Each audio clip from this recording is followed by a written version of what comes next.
Um, Gabriella says she's a bit lost with her links.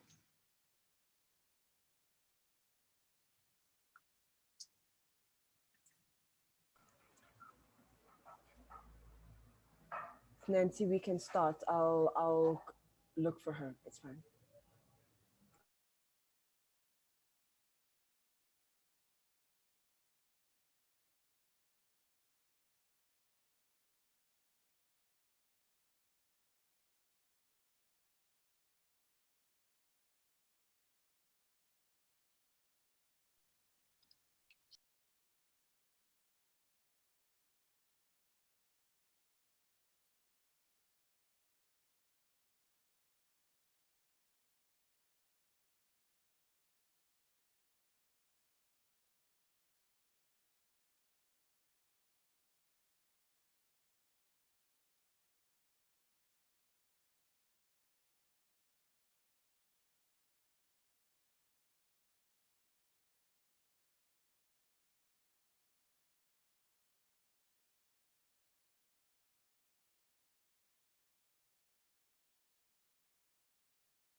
Okay, hi everyone, welcome, welcome, welcome. This is our third session of the day at the South Feminist Futures Festival. Thank you to all those who have joined so far. We had three sessions today. A first one on the politics and practice of wellness with Hope and Rudo. And then we had quite a deep session around the agenda for feminist Bandung, very ably facilitated by Lebohang, Peko, and enormously informative. Thank you so much to Devaki Jain and to Mariama Williams, coming with a South Asian and Caribbean perspectives around those issues. So we just wanted to have this particular session as an opportunity to introduce the South Feminist Futures project for anybody who wanted to ask about it. And we do have a few of the instigators who are here and are going to be helping me to explain. We also have a sister and guest, Shireen Isof from JAS, who was also going to give us, since on the inside, trying to get this process moving. She from an external in Harare, Zimbabwe. Although I'm lucky this weekend to be in Victoria Falls for the day. Normally that's one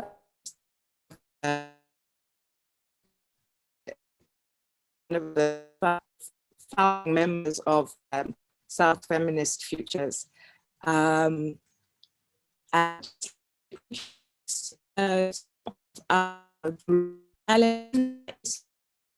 Claire is here. Is here. And Nelandra is here.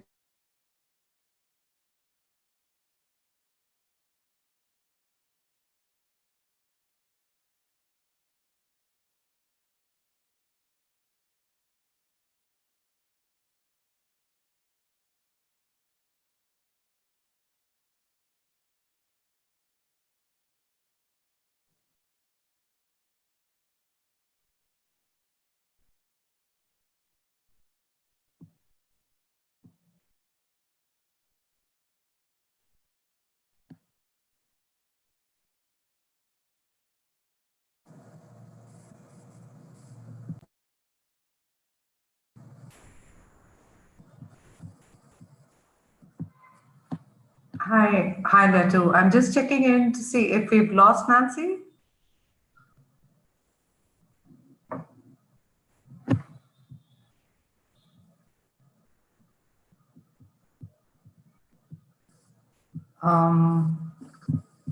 It looks like Yes, we've lost her. Okay, so it looks like we've lost Nancy. Sorry about that. She is in lucky for her, she's in Vic Falls, but the problem with that is that her internet connection isn't very good. So I'll sort of take over until she comes back. Just to say that Wangari was supposed to co-facilitate this conversation, and Wangari has been busy in supporting a comrade sister of ours who is, who has lost someone very close. So Wangari is doing the hard work of supporting a fellow sister through this hard time. So our thoughts are with our sister as well as with Wangari, who is doing this work. I want to just start off by sort of inviting all of our members of the South Feminist Futures Association. I see Alejandra, Claire, Lebohang, and I see, of course, Shireen. Please raise your hand if I'm missing someone. I'm going through the list. Shireen, who's joining from Jazz as a guest, we just wanted to sort of tell you a little bit about the South Feminist Futures project, why we wanted to, why this new initiative, our thoughts behind that. And I would actually invite some of our, instead of sort of going through a presentation like session, I would invite some of our speakers, especially those who have been part of the sessions that they have been facilitating today, to speak to why they think. Nancy, do we have you back? Yeah, you do, but please carry on and I'll just catch up and hopefully this link will work better. Okay, do you want to quickly go over the session, why we are doing the session? I was just going to go to the members and have them speak, but we can do that after you quickly sort of go over the session and South Feminist Futures. Okay, great. I'll do that. I did. Do you want to turn your video off so that it's... So this was just an... Okay, maybe that will help. So the idea behind having this session was an opportunity. It's almost a Q&A for those people who had registered and were interested in understanding or getting to know more about South Feminist Futures as a project. So it was really just going to be a bit of a conversation between some of us who have been in the organizing group for the festival, to share out, you can get to see the faces behind the festival, ask questions, give your feedback, and just we had about 400 people, I think, sign up on the mailing list, but there was maybe not that much explanation, so we just wanted to bring this to you live and have the really about it. It's supposed to be more of a conversation than a long lecture about why we're doing the project. I think you'll get much of the sort of content of what it's about in the coming days. So I can hand back to Nilangela. Okay, great. Thanks, Nancy. And sorry you're dealing with internet issues, but that's the world we're living in. So I'm going to call on our members, please do, since we want to see faces behind the names, please do sort of switch on your videos as you speak. Who would like to? I'm tempted to go to Leberhang because she just had a brilliant session. I'm tempted to sort of go to Leberhang and ask her about what her vision for South Feminist Futures is, why we are doing this, why we're doing the festival, what the sort of organizing themes, what she thinks about the organizing themes. Anything, Leberhang, go for it. Hello. Thanks. So thanks, Nilangela. Oh, I think I actually dipped out a bit, so I missed a bit of what you were saying, but I'm happy to jump in there. I think what we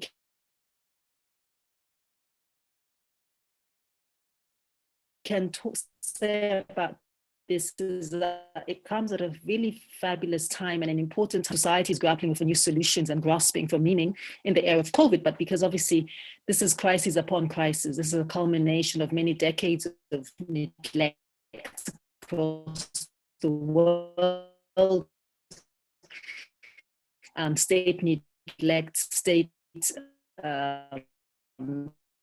negligence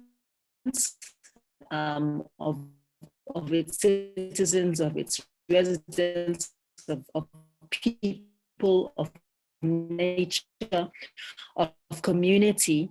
It's also a time when there's been such a narrow, narcissistic dysfunction and capitalism, better-driven model, that doesn't recognize that work isn't only what's that which is remunerated, but that work is the thing that sustains the planet, that sustains the earth, that sustains communities and relationships.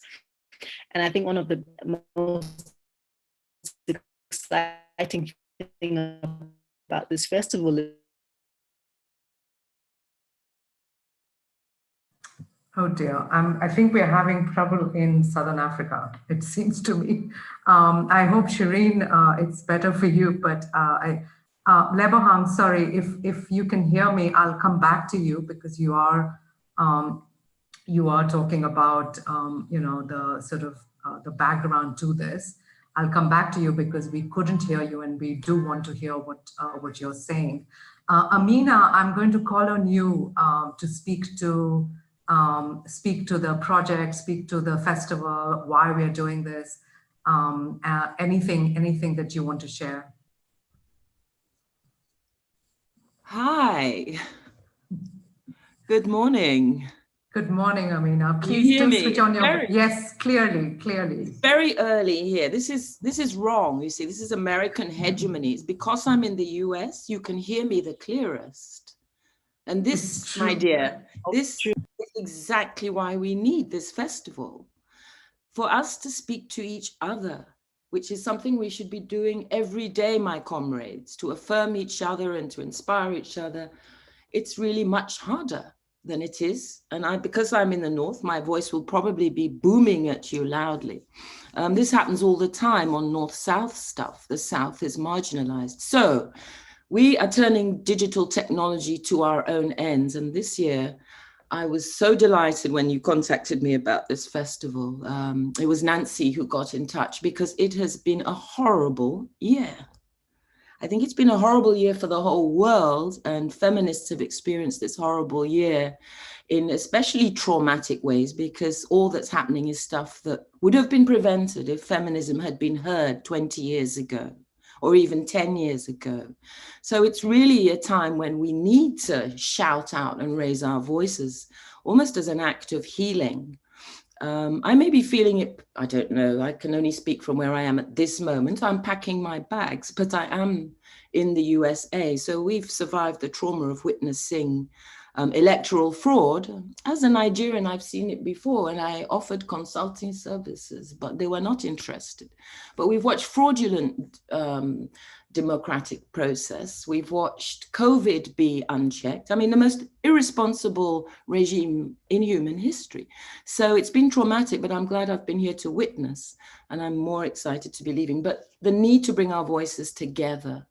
When we gather ourselves, we affirm the best of who we are. That's how I like it, and I need it, and I think we all need it. So of course I jumped up and said, absolutely. And it was such short notice and so enthusiastic that I couldn't not be part of this. So I'm just delighted to be here. I've just got up, it's like 5 a.m. So I missed the first sessions, but I'm really looking forward to the program, and I want to hear how those first sessions went. Thank you. You went fantastically well. Thank you so much, Amina, and we are super grateful. Sorry, it's wedding season. This session is plagued. So it's wedding season in India, which means crackers, unfortunately, despite the pollution. But thank you so much, Amina, and Nancy, to jump in if you feel stable about your connection. Yes, your voice was booming, and that does sort of remind us about power, imperialism. It does. Thank you, Amina. I'm going to go to Alejandra next to speak to the festival, what our vision is, anything that you want to speak to, Alejandra. And I do want to tell the participants, attendees, to send your questions, your thoughts, anything that you want to on the chat and the Q&A. Alejandra, go ahead. Okay, shall I speak in English or Spanish?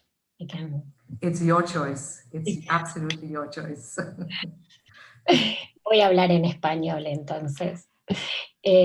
Primero, me da una felicidad enorme verte, Nilanjana. I'm so happy to see you, to see your face.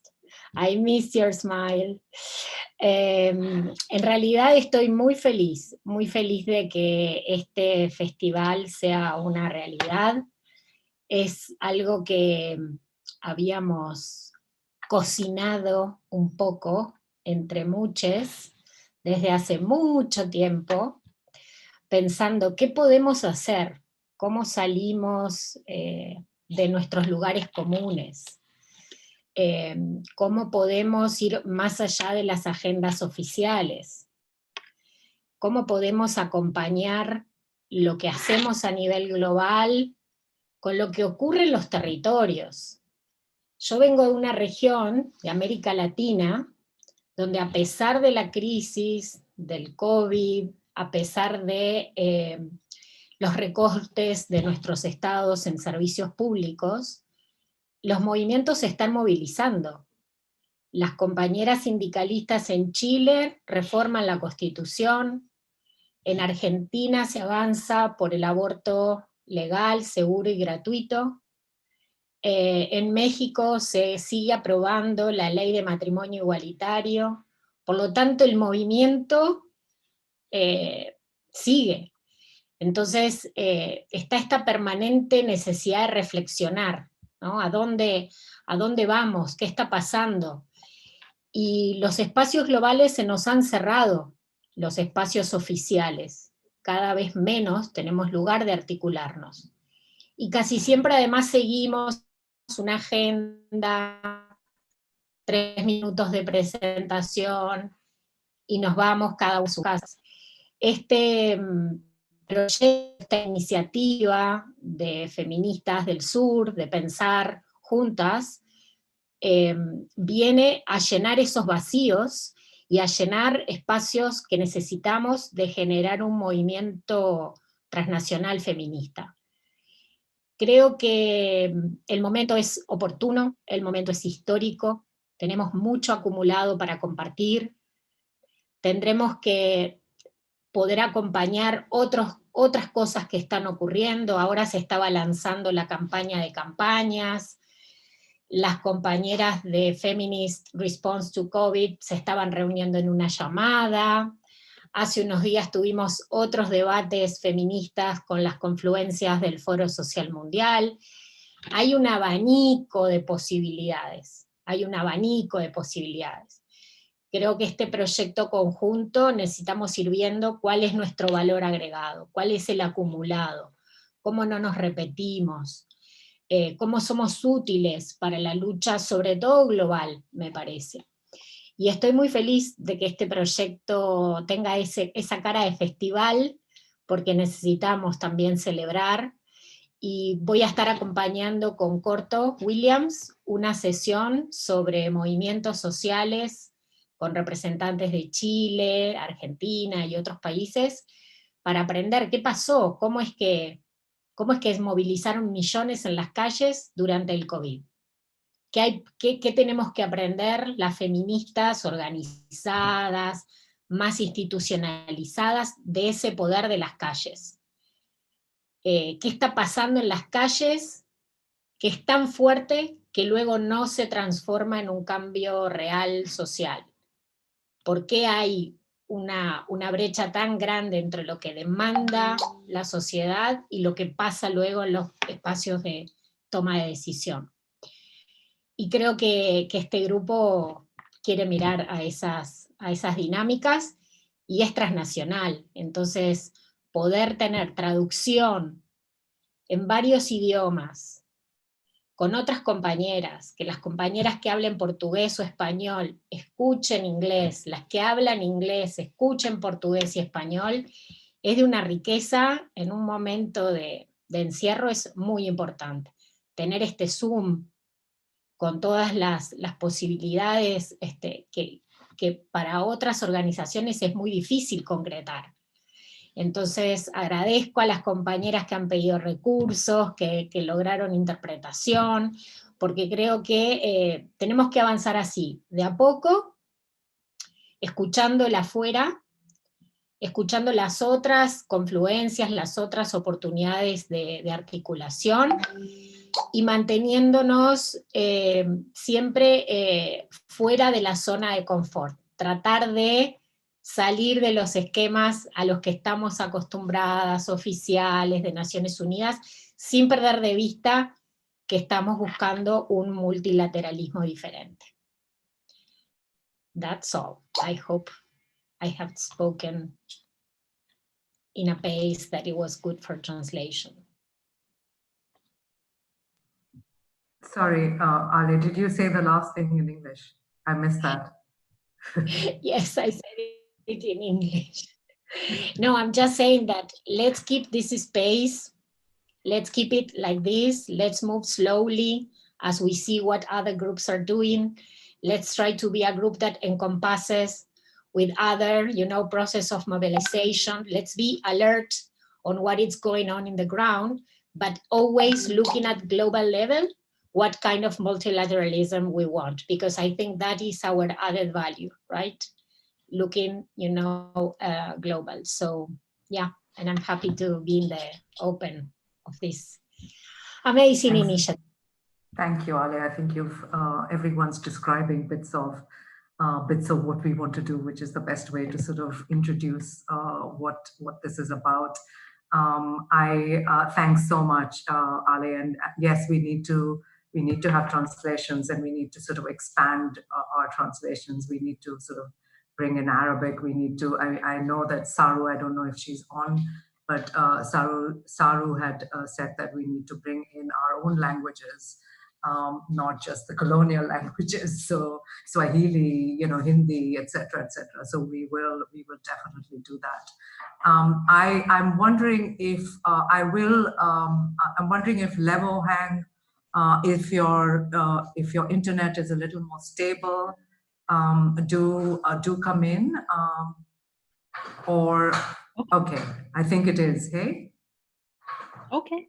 Sure. Yes. Nothing else to add beyond what I'd said. Thank you for that. But I think just to say that, yeah, when the world is, grasping for solutions, feminism offers that, and South feminism is particularly the buttress of solutions, because it stands as a antidote, as a response, as a deeply radical, revolutionary ideology against imperialism, whether it's political imperialism, state imperialism, patriarchal imperialism, economic imperialism, financial imperialism, labor, it's steeped in decolonial struggles. And now we are still, understanding that decoloniality is an ongoing process against ongoing forms of hegemony and reinventing forms of hegemony, which keep recreating themselves. So I think it's a fantastic time to be alive and to witness and to be part of birthing this. That's about it from me.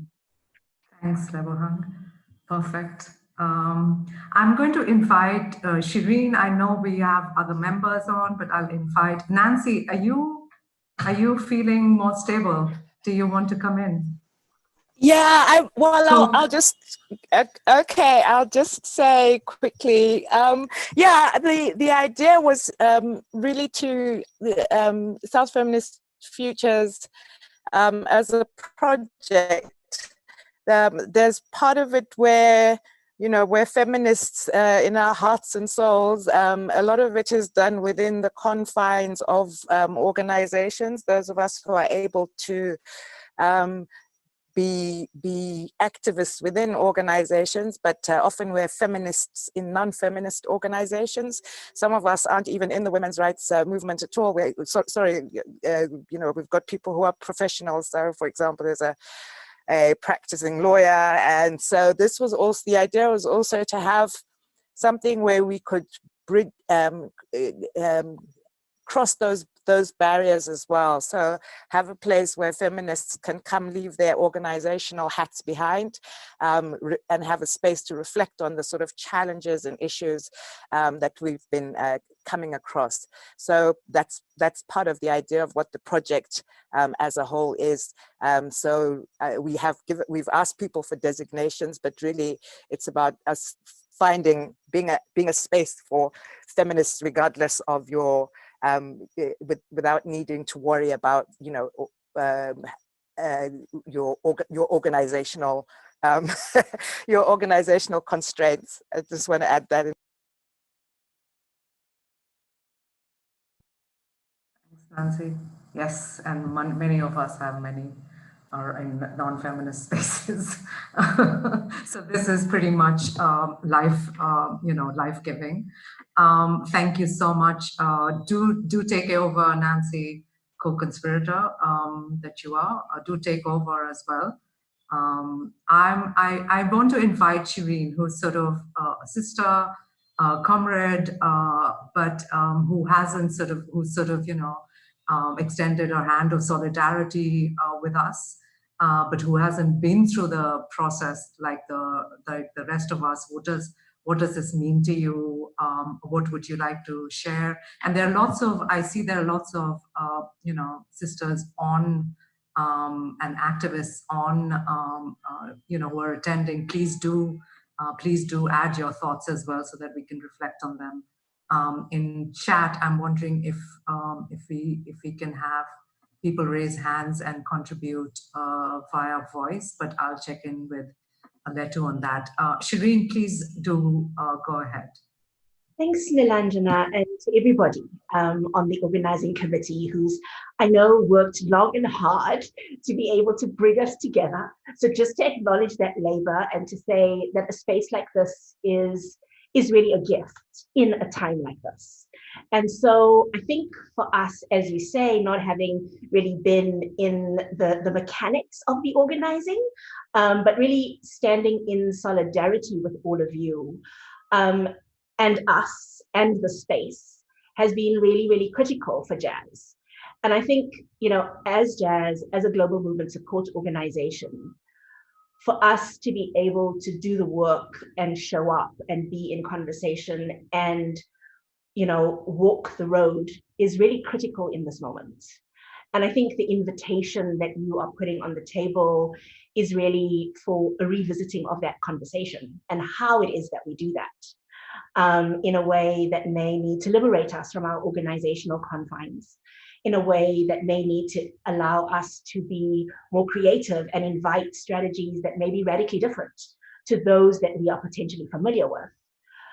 But I think also for us, given what it is that we are seeing on the ground across 3 regions, Southeast Asia, Southern Africa, Mesoamerica,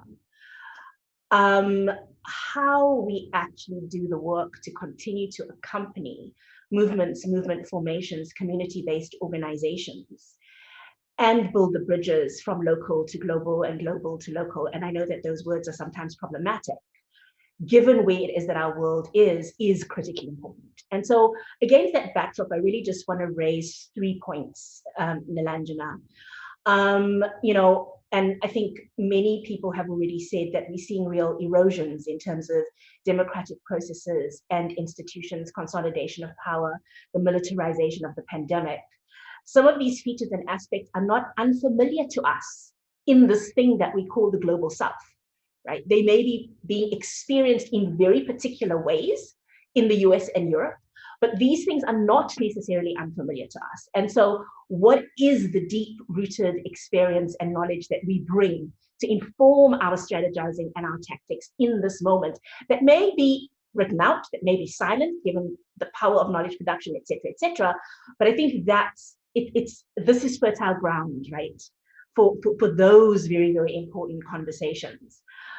I think the second thing that I'd like to say, I mean, we know that this is a time when we've been forced to be physically distanced, and yet the need to create space for political conversation and strategizing is even more urgent. And on the flip side of that, we actually also living through a movement moment. We are seeing people pour out onto the streets, even in the face of a pandemic. And I think, you know, it's that nexus where we really seeing in very, very real and potent ways the fact that basic needs have become strategic organizing issues. And how it is on the back of that we consolidate a transnational agenda to really continue to push, you know, to guard the gains, to make moves forward, and ultimately to topple a system that is unsustainable for all of us, I think is really critical in this moment. And it invites, to go back to, I think, what you said, Nancy, cross-movement, cross-issue, and cross-border work in a way like we've never seen it before. The second thing that I want to say is how we do this on our own terms, by our own means, rooted in an unapologetic, radical South feminist vision is equally as critical. And I think that it's really on that nexus that this invitation has been so both heartfelt, but also energizing. And certainly for me, from a personal perspective, you know, I think paths have intersected and I've walked roads with different people on the organizing committee over time, over, you know, 20, 25 plus years. And so to be able to connect in this moment in a slightly different way and, you know, pick up on the connections and the work is both energizing and has deep roots and lessons about how we do this, about how we connect, about how we build community. And that takes me to my last point. I think there's love, right? There's love that exists. That's the fabric, right, of the radical activism and the commitment to social change that we are rooted in, and how it is that we make that love visible in a way that allows us to come together, in a way that really allows us to connect, to hear and support. How are we? I mean, you started by saying, Nilanjana, that one of the comrades is doing the care work in a time of bereavement.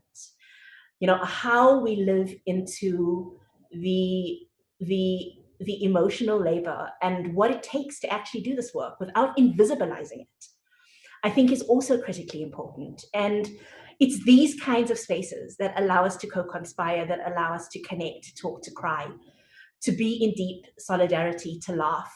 And that's the stuff that sustains us. It's the stuff that sustains and strengthens our movement work, that allows us to do the relay, right? Because this is long-term work of being energized, of continuing the struggle.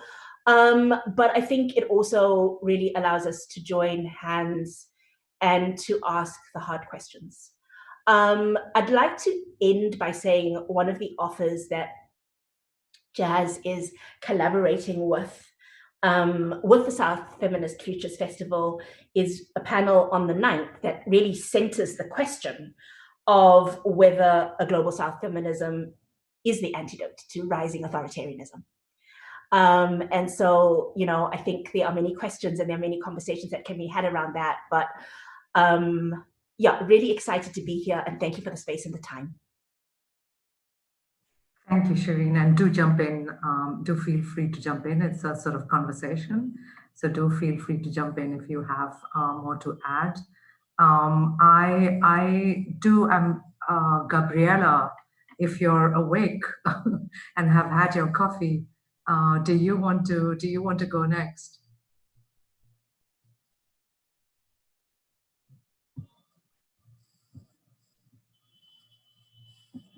Gabriela? Okay. Maybe she's having issues. Is that you, Gabriela? Sorry, I can't.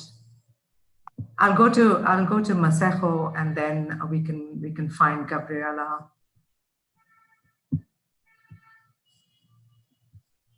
Thanks, Nilanjana. Gabriela just sent me a WhatsApp saying she was about to get onto a plane, so maybe she won't be able to connect. It seems like she's traveling somewhere. Yeah. Oh, I saw her. She's still on here, so I was yeah. Okay. Yeah, I can see her. Yeah, go ahead. Okay. Great. Well, thank you. I think I should just start by saying just how thrilled and excited I am to see this having come together, from just the conceptualization a few months ago, and to see it come to fruition. And I think that it's just a testament of what sisters achieve when we work as a collective and make what is seemingly impossible possible. I said in a tweet that I shared this afternoon that I couldn't have thought of a better way to wrap up the year. And it was said from a place of exhaustion, as well as from a place of thinking about possibilities and being able to see them. And from that perspective of possibilities, we have spent most of this year really talking about all the draining aspects of what the impact of COVID have been, and the exploration of what a new social and economic order could look like. And I was often struck by how those conversations essentially revolve around the scholarship and the thinking that has been prominent within feminist circles. So I was sitting there and thinking that these are issues where sisters have got answers to, because they've been doing the hard labor of trying to understand what is structurally wrong with the world as it is now. And a lot of these conversations have been taking place in the periphery. We've also seen just the dominance of who gets to be invited to the platforms where people are talking about building back better, post-COVID recovery, social protection, and so forth. And it's one thing to actually sit and talk about how we're being excluded from that. But what I love about this is taking back our own power and saying, you might not invite us, but we're not going to wait for that invitation. We know who we are. We know we've been analyzing the trends for many, many years, and that in fact, a lot of the ideas that you've been labeling as radical and as alternative are the same ideas that you're tapping into as part of your policy reform. And just being able to organize across movement, across sectors, across the globe as feminists within a South perspective, and making our voices and solutions visible is truly powerful. So I'm feeling energized today. And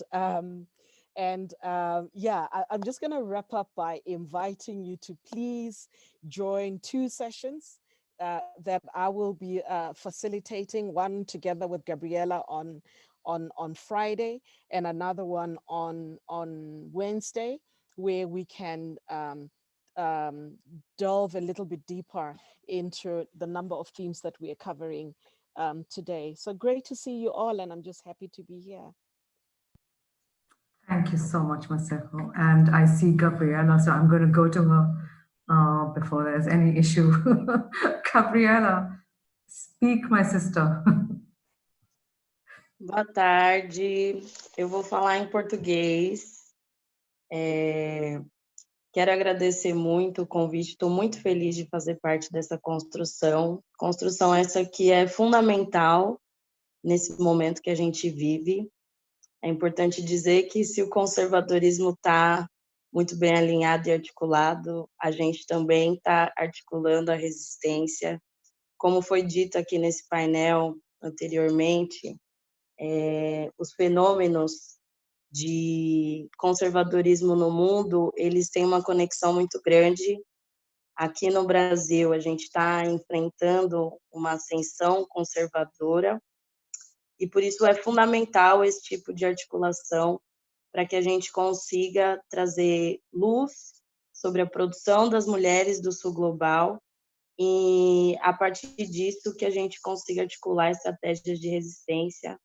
Então, sobretudo em nome do Brasil, eu digo que essa plataforma ela é muito importante para que a gente consiga se articular em torno do futuro que a gente quer construir. Não vou falar muito, porque tem mais sessão até o final da semana.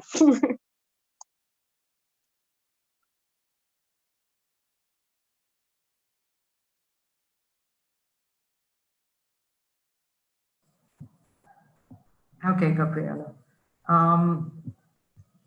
I do plug in your sessions, everyone. If you want to do plug your sessions, take advantage. I'm going to try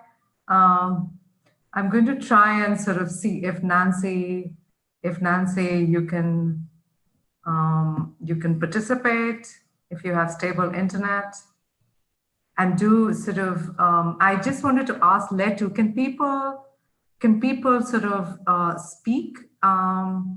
Our attendees, if they want to, or can we only get contributions on chat? So we can allow them to speak, just say who, and then we'll okay, cool. Thank you so much. So if anybody wants to speak, wants to contribute, if it's more than questions, if please do come in. I'm just going to try and see if Nancy, you can sort of come in and speak if possible.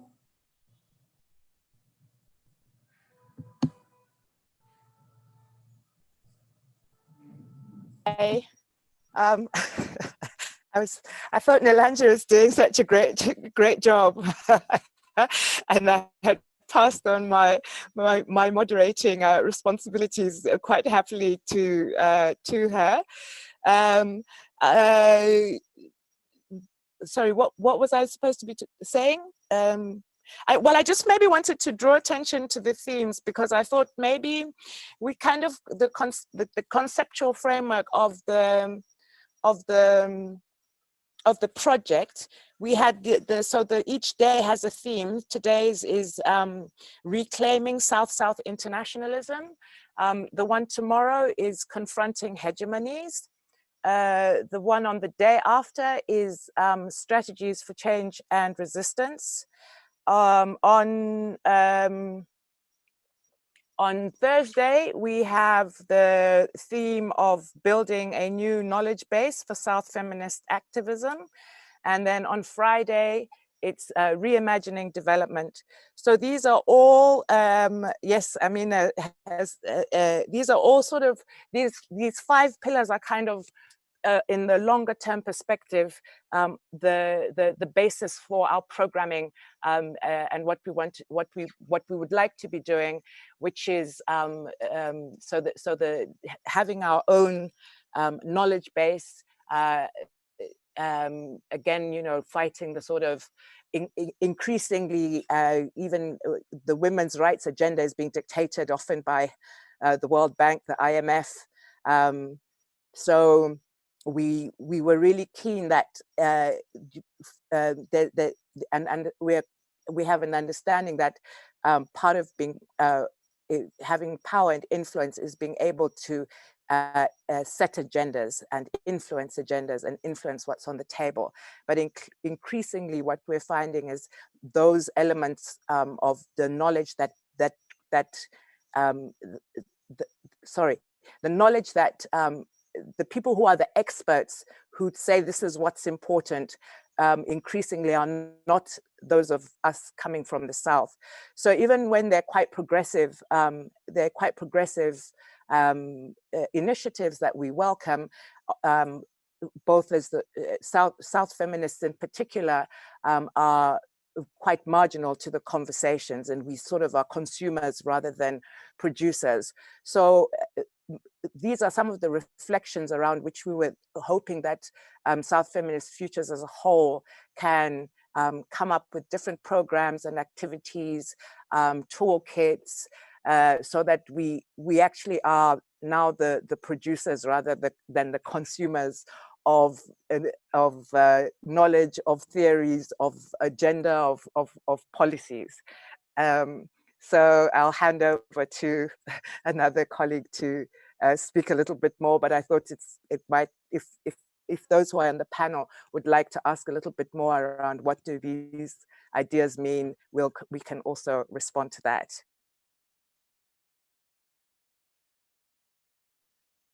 Am I still moderating?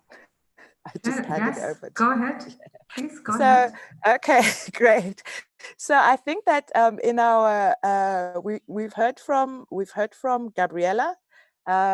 We haven't heard from Catherine, who's in South Africa. I think it would be great, Catherine, if you could speak a little bit about the South Feminist Futures and from where you sit, why you decided to say yes to joining.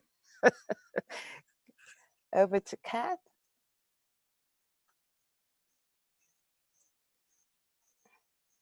So, Catherine Robinson, are you there? Sorry, I didn't give you the heads up to say you needed to prepare yourself. I'm switching her on. Hold on for me, please. Okay. For some reason, she's unable to speak. So Nancy, you can go to. Now. Okay. You can speak now. Okay. Okay. Great. Okay. Thanks, Leto.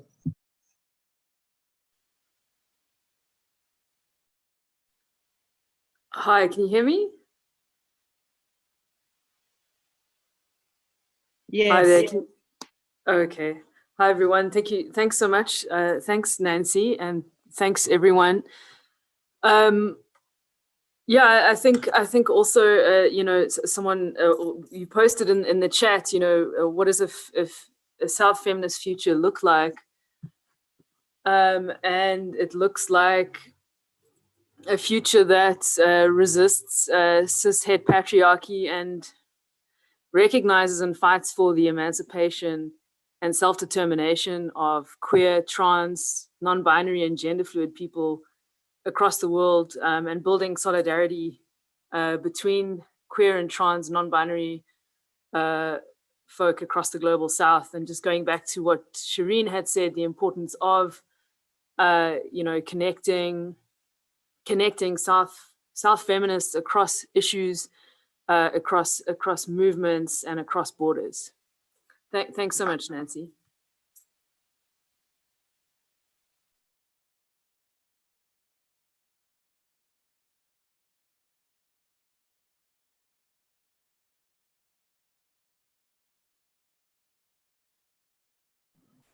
Nancy, are you there? Thanks.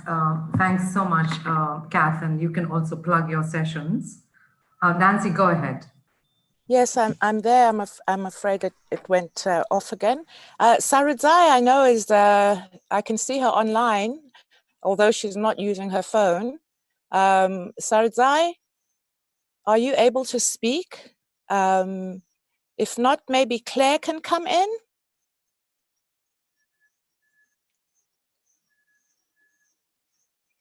Claire had said Claire, that are you she's in able a to? meeting. She's in a meeting, so she's multitasking like a lot of us do. So Yes, I she know, I she'll know. indicate And to maybe us. if, Yeah, go ahead. and if there is someone who'd like to speak from the rest of the participants, it would be great to hear from you. Yes, There were please. also a couple of questions that were being asked to us. How do we define feminism in the South?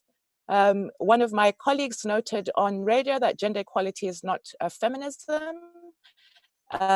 This is from Elsie. Elsie is asking, does feminism inform our activism, advocacy, and conceptual thinking, sorry, interpreters, I'll slow down, for gender equality and for the empowerment of women, whether you are in an organization or as an individual activist? This is a debate that should happen to clarify spaces. I think definitely part of what we're trying to do is provide the spaces for those debates to have clarity, to talk to each other, and to debate. So I'm not going to answer those questions. I'm going to sort of say part of the purpose of this project, if you want to have an understanding of it, is to precisely to be able to respond to those issues. Ale, would you like to speak? I see you are having a couple of I'm sorry, I'm just you are in the chat. Yes, can you hear me?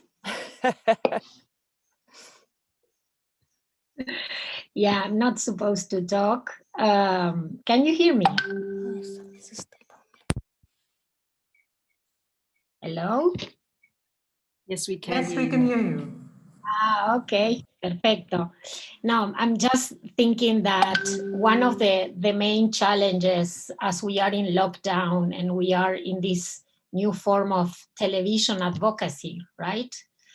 How do we mobilize and remain meaningful? I'm struggling really because the UN spaces, for instance, are beautifully accommodating to have you even on a 2-minute intervention or message, and they call that participation. And so it seems that we are also trying to accommodate ourselves to this lockdown and working together. So how we remain valid, how we remain active, I think that we still need to talk more about that. You know, what are the strategies that really work? Are we still going with campaigns? Are we still doing these webinars? But what else and how? I think that we need to have a more profound debate about this new form of advocacy, which I think it has been the reality for many who haven't never been in spaces, in official spaces. So for many, it's like, so you are experiencing what I have been through all my life. So I think that we need an in-depth conversation because many resources are going for some form of work, and how do we remain valid and meaningful in these new forms of, activism, or what some spaces are calling activism. I'm really struggling with the future of our advocacy, especially at global level. So I think this festival, absolutely, we can talk across languages, across regions. How do you feel? Is it valid? Of course, we don't want to have a black or white or yes or no. It's what has worked, right? That's my reflection out loud. Well, I mean, in the course of the year, we have had, I think, part of the as Ale, you were saying, we had been thinking about trying, something that we wanted to do around these areas. It didn't quite ever come to shape by way of a project, but both the COVID context, some of the questions where we were sort of saying, well, it's yet another crisis. What do we do?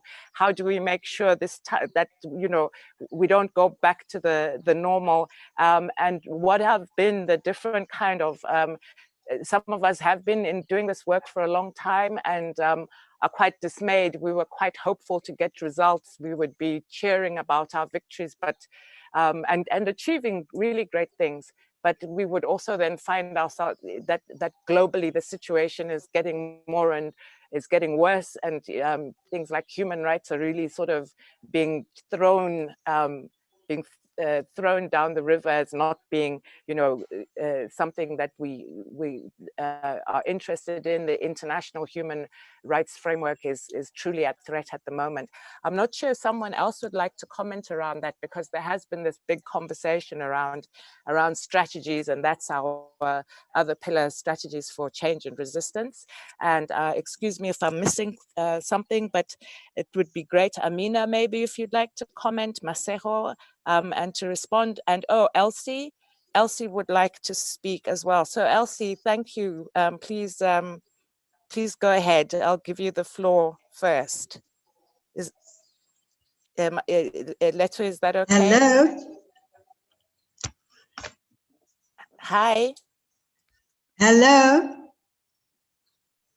Hello. Hi. We can hear you, Elsie. Go ahead. Okay. Good afternoon, all. Good afternoon to sisters in the movement and activists.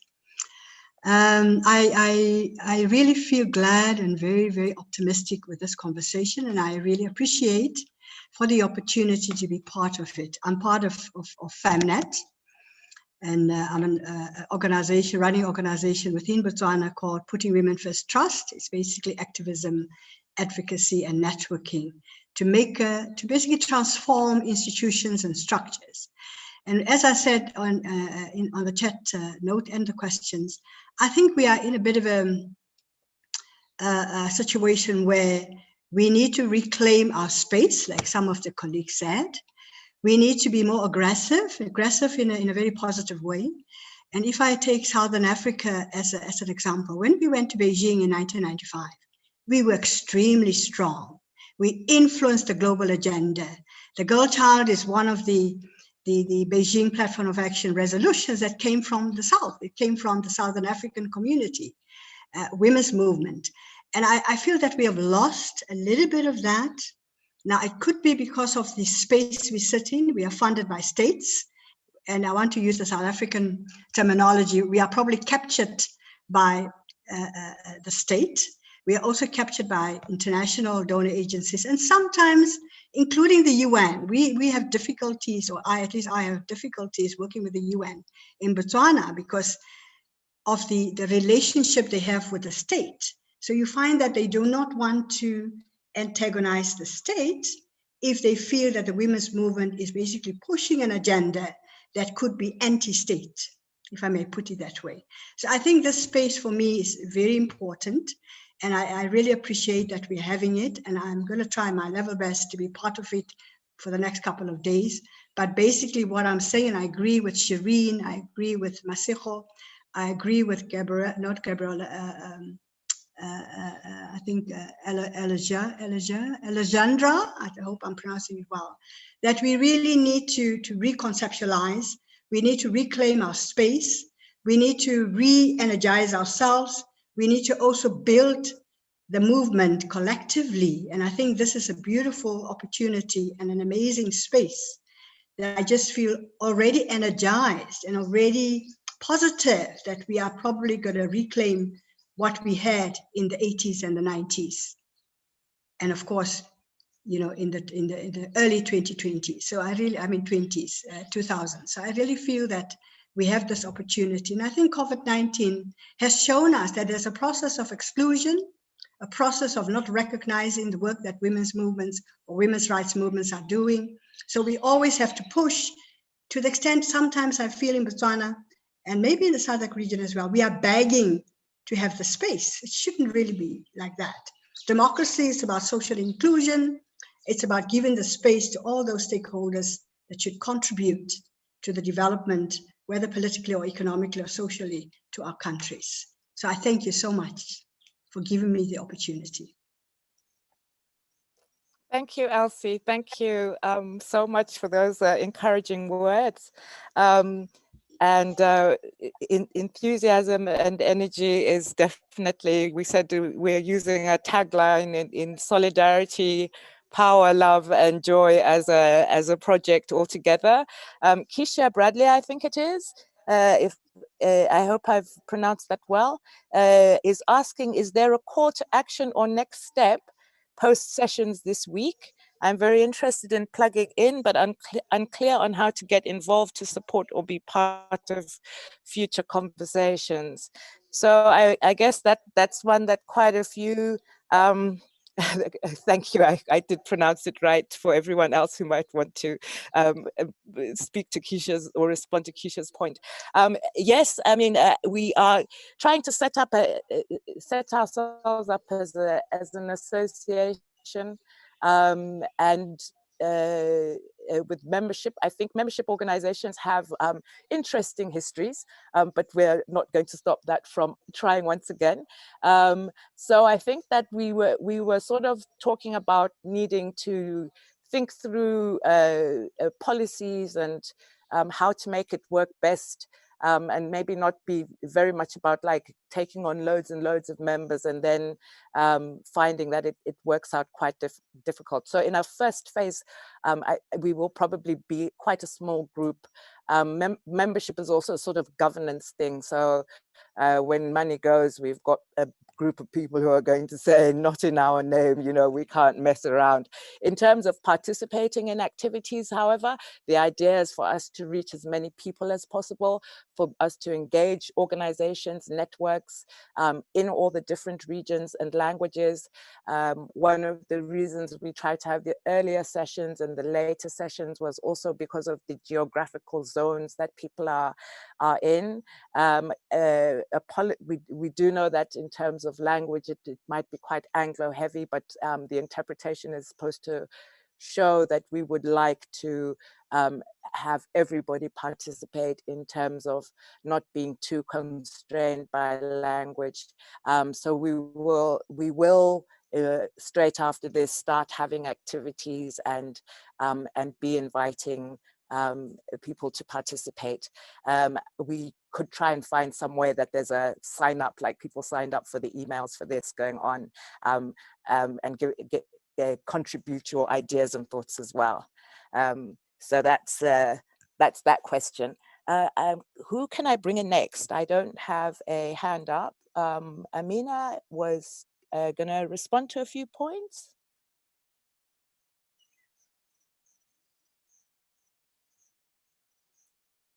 Can we go to Amina?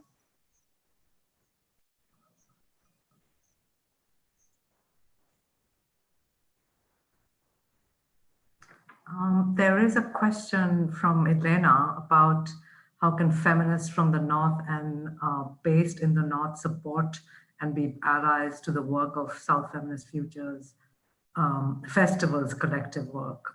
This is Amina. Okay, Amina, go ahead. Hi. I just wanted to flag that question. I'm very happy to follow on from Nancy because I can't forget the first day she reached out to me and spoke about this South Feminist initiative and invited me on board because, I mean, I think my situation is temporarily extreme in the sense that I'm the furthest I've ever been away from the continent. So I'm a Southern feminist sitting in the North.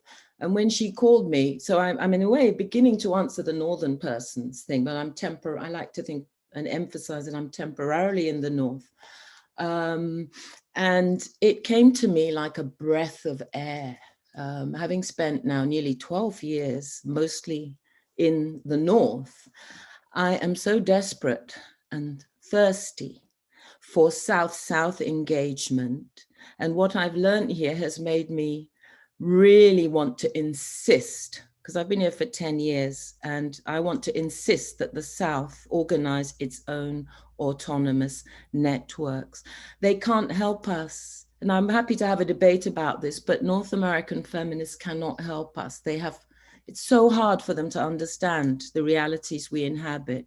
I would say I've spent 12 years here teaching, and it falls on absolute deafness. And this is not personal, it's structural. The realities that we inhabit in the South are so different that our relationships with Northern feminists are very fraught. And I think I've experienced that fraughtness at its absolute extreme here in the United States during the Trump years.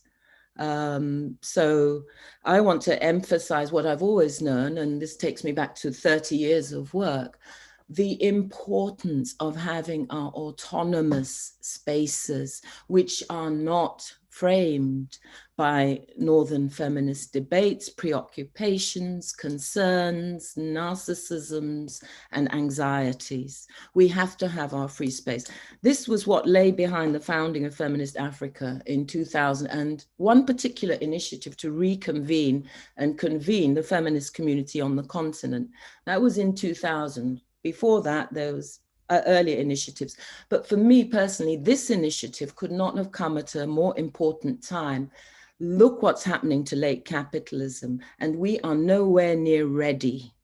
So the urgency of Southern women networking, we've known it in theory, and there's a lot of talk about transnational feminism.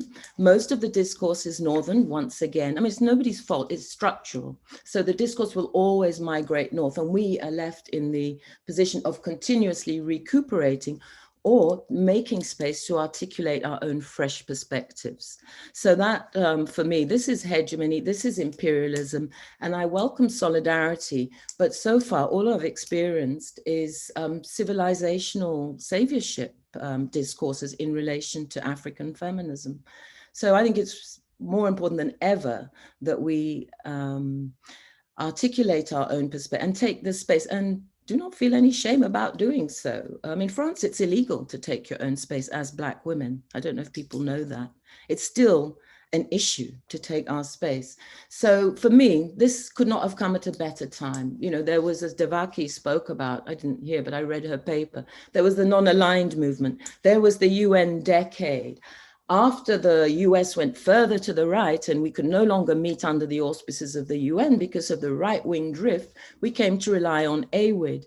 AWID is an association for women and development. Now, most of us know that gender development discourse is not the same as feminism.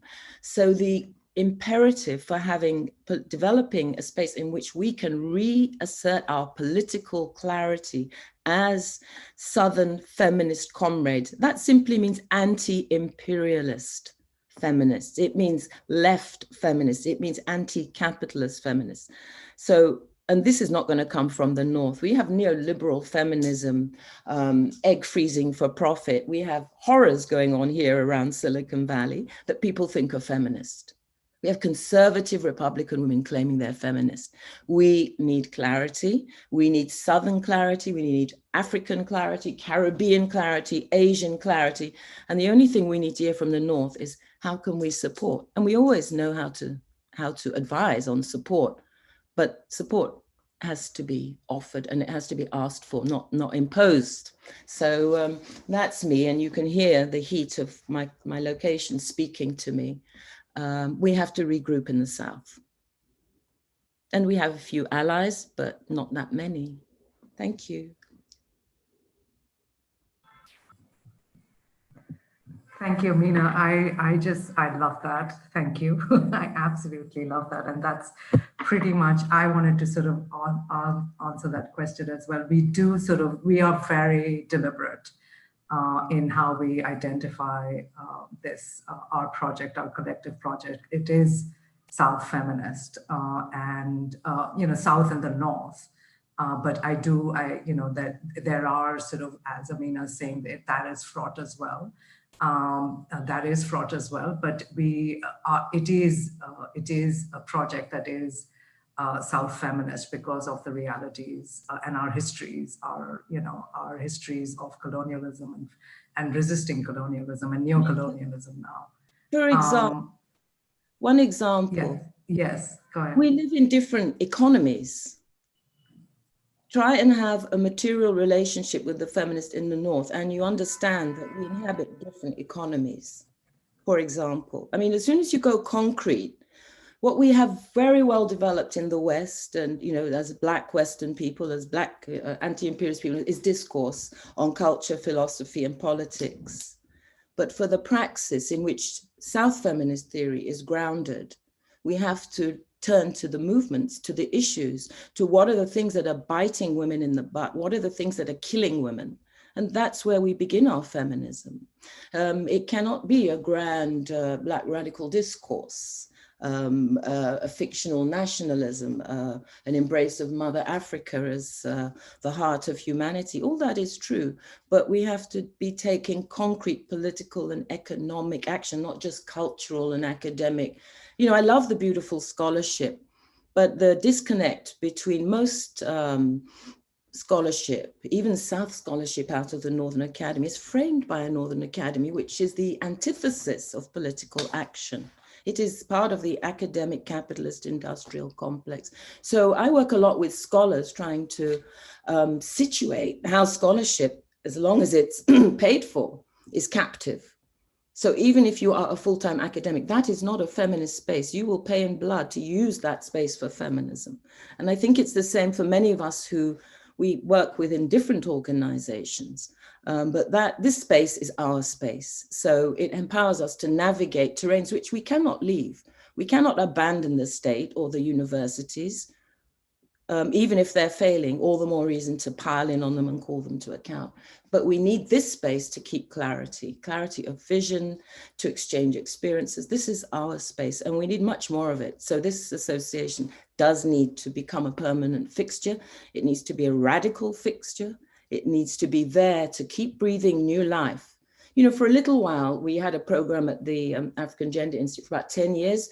The goal was to breathe life into gender studies units. This one, I understand it as to breathe life into activist movements. And we need it now more than ever. And that, not just internet, not just digital, I'm saying we have to really connect. And we're talking economics and political strategies, not cultural affirmations. Thank you so much, Amina. Although we like culture. Perfect. That's perfect. Fundamentals. Yeah, that's perfect. Does anyone else want to? Nancy, do you want to take over? Toko sent us a message. I agree with Amina to a point. I think the challenge is to see that our struggles are tied to each other. In order to do that, we must have our autonomous continental space. This is beyond we're trying to do the 3 continents, all the continents actually, because the South feminists are also South feminists in the North. In order to do that, we must, we then need to keep the closeness with our tied struggles. And I think Amina has said that. And maybe I might, the issue of the silos and connecting the work that we do and not being so that those of us who may never not have done work around health, well, here we are seeing how health is it's an economic problem, it's a political problem, it's a and yet health has tended to be left, the engagement around those issues has tended to be left to the health or HIV experts. Well, I think we were hit with HIV that we all had to engage, but now COVID has done that. And the same with economic policy, it's being picked up more and more, but trying to get an understanding of what's happening and the connections between the issues and provide. So this is also a space for learning and educating ourselves and teaching each other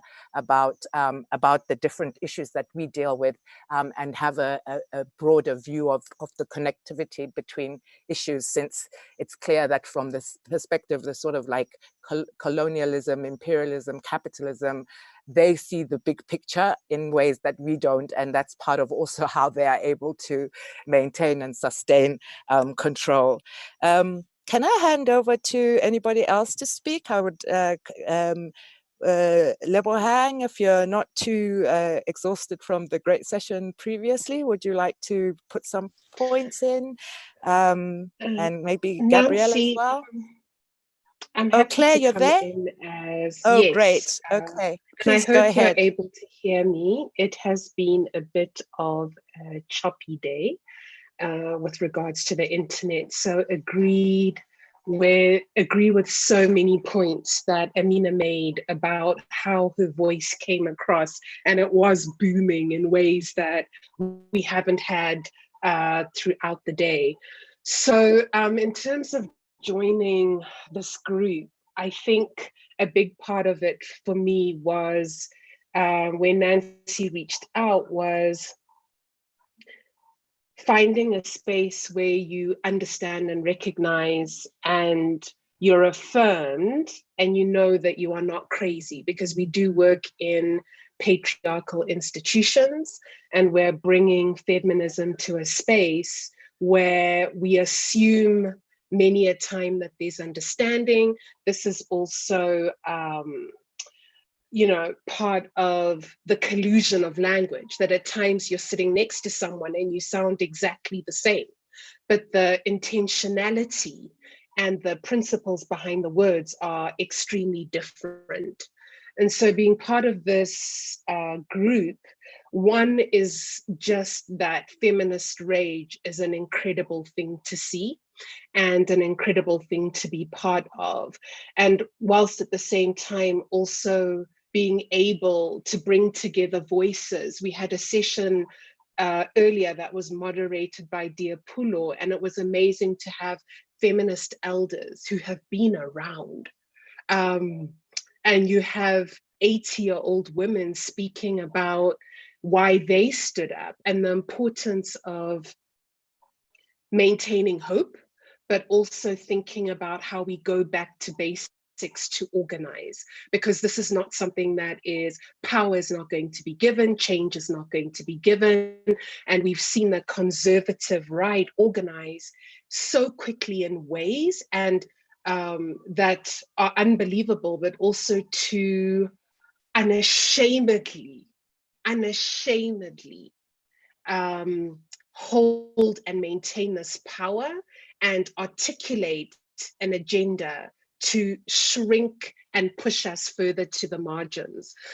So being part of this discussion and this group, very important for me, almost in some ways a place of healing, a place of recovery, but also a place of arsenal for me to continue the work I do in development as a technocrat and a practitioner, understanding and seeing how much space we are losing and really understanding how we are on the defense from every side. So I do also want to just give a shout out to Amina about the point about our northern feminist, sometimes we call them princesses, sometimes we call them our sisters, but there is something about the South articulating our own freedom through our own voices, our own eyes, our own realities, and not through this awful paradigm of development that puts us in boxes and creates these power dynamics and the different relationships and conversations that we are able to have. So it is great that we're tackling the different themes. We're bringing in incredibly critical topics and speakers, and how fantastic it is, again, Diapulo's session, where you have feminist elders having a debate and disagreeing, and it not being the end of the world, but really towards greater clarity and understanding and purpose of what being a a Southern feminist means present day and the battles that we have to fight. So really enjoying this. I'd encourage people to join the sessions. In the morning, we had a question on why a panelist had referred to herself as a Black African, which opened a wonderful space of discussion. And then also about the politics of wellness, not just being about the individual, but structural, as Amina has said. And I think for me, being able to separate and move away from people taking things personally and understanding the systemic issues that we're trying to tackle.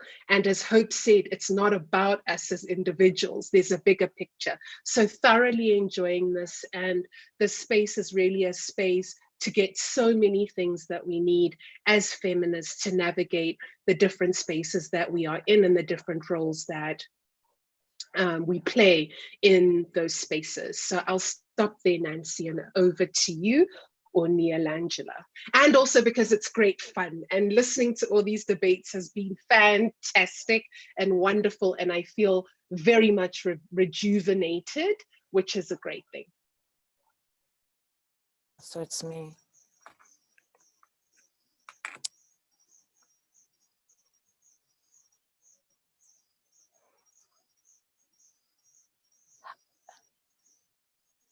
Hi.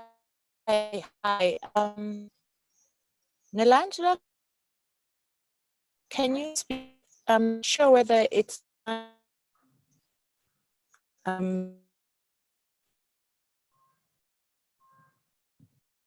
Okay, we are losing Nancy, unfortunately. Yes, I should start my video. Thank you. Does anyone else? Thank you so much, Claire. That was fantastic.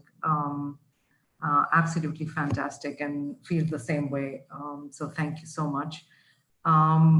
Does anyone want to sort of come in, reflect? To people who want to speak from the floor, please do raise your hand. Use this space as a space to sort of reflect, not just sort of, listen and contribute. Or do our sort of members want to speak, our panelists? Reflect on what's been said.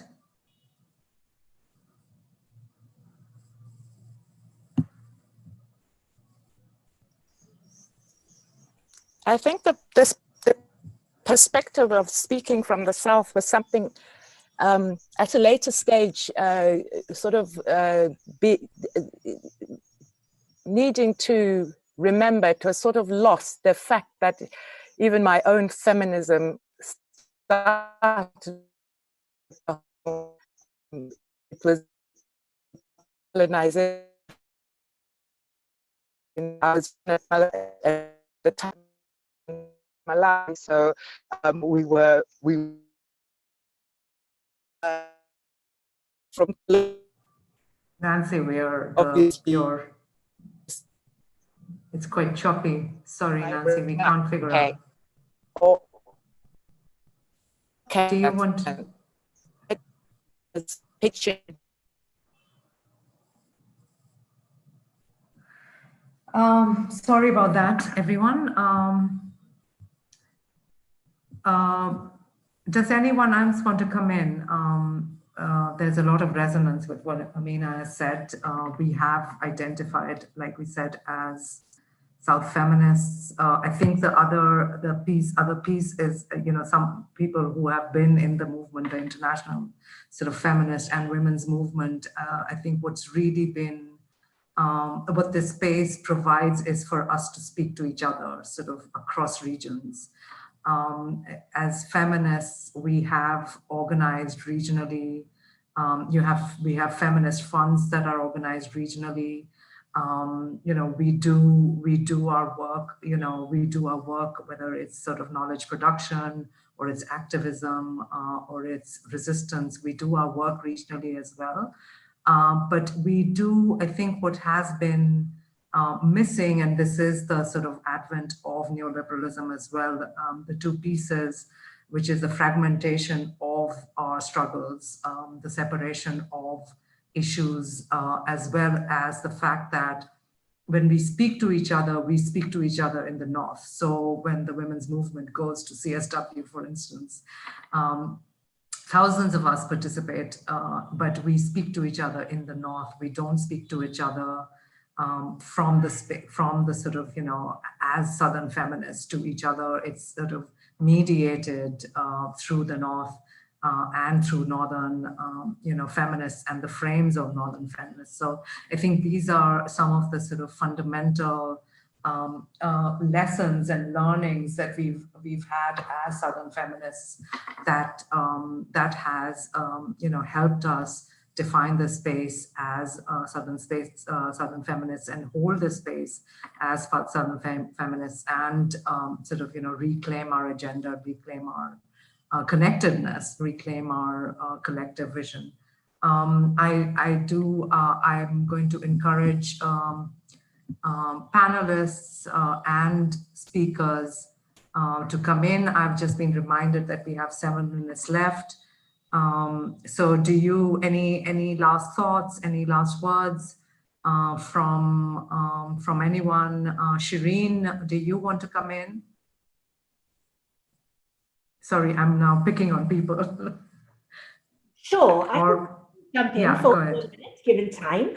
I mean, just to say that, you know, there's so much resonance across what everybody has said. And I think rooting in, you know, a real frame that we draw from praxis, you know, just thinking about Amina's reflections is so critical in this moment, and what it means to step in and assert and claim the space rooted in an agenda and a politics that is completely grounded, you know, in the context and the struggles that we are waging, I think is liberating in and of itself.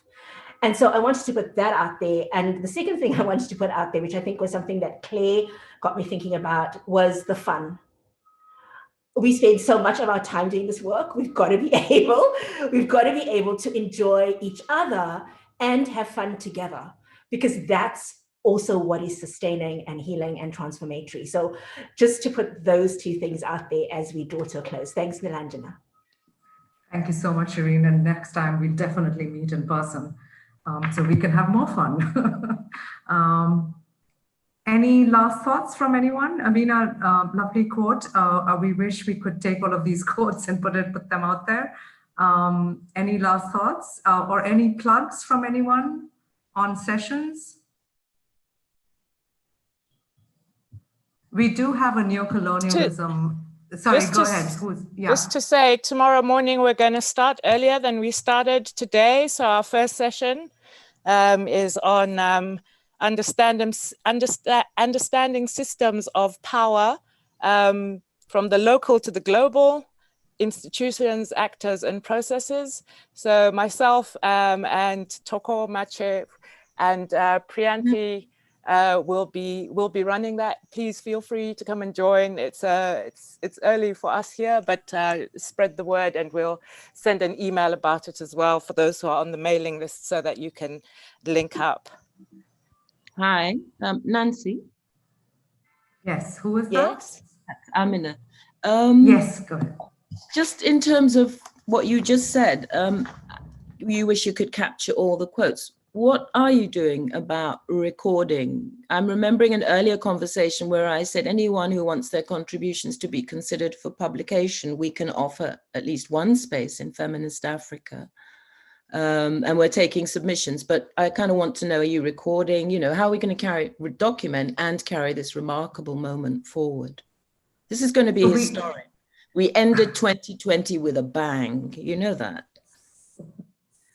We are recording, and we do have rapporteurs, and there will be some blogging. And I think that what we can definitely talk about is how do we contribute across the different sort of, you know, platforms. So we need a collaborative strategy. Yeah. So we have an editor on this, Akosua. So Nancy is liaising with her, but I just want to make sure it follows through, because if there are other publishers, you know, we need to all be thinking together in terms of how we can carry this forward.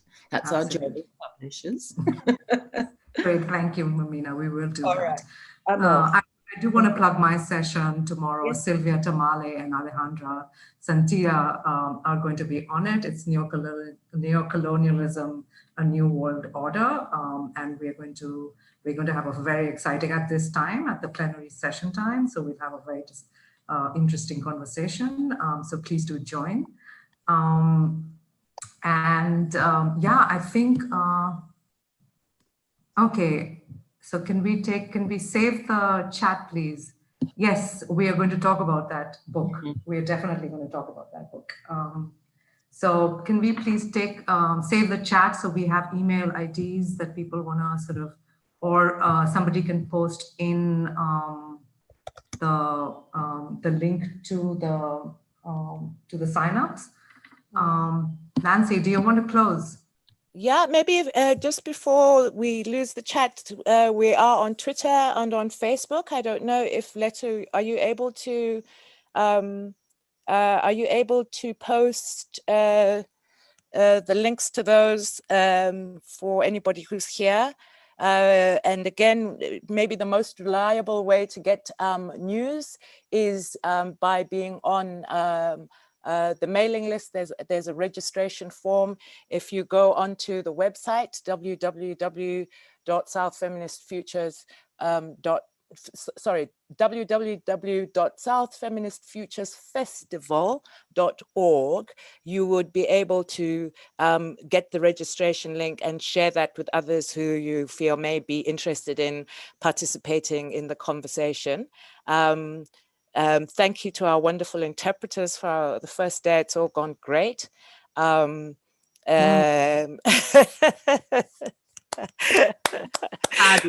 to give you to Stractivate. Letu has been our strength in the process of organizing it. She is organizing our tech. We're so proud of her. We were really worried that we wouldn't be able to have a feminist tech manager for this, but we have found Letu at Stractivate. So just as the first day draws to a close, we really want to acknowledge the work that she's been doing. Mama Cash and Urgent Action Fund Africa and Mama Cash, Urgent Action Fund Africa and Africa Women's Development Fund have responded very quickly to our request to provide support for the big costs were really the interpretation, which we were keen to cover, and the sort of tech side. So we would not have been able to do this without their support. Southern Africa Trust, we must also give a mention as a young organization. They have been providing a lot of the financial and administrative support. So while we are trying to work on the content, they've agreed to sort of help us with a lot of the financing and the finance and reporting and managing of money. So I just wanted to give those acknowledgements. We will continue to do that, but since we're just talking about how all of this came about, it was important to give those acknowledgements. My fellow organizing group members, of course, it's been quite a ride, but we'll write the handbook later on about how it got together. And then, and to all the participants who've joined us during the day today, who've signed up for sessions, thank you so much for all your support and your participation. It really means everything to us. I do hope that you'll carry on with us in the course of the week and bring sisters, friends, brothers, even if you need to. Thank you so very much, everyone. We're going to close the session now and enjoy your the rest of what the day is. For us, it's evening here, but and for others it's very late, but we hope to see you tomorrow. Thanks so much. Thank you. Bye.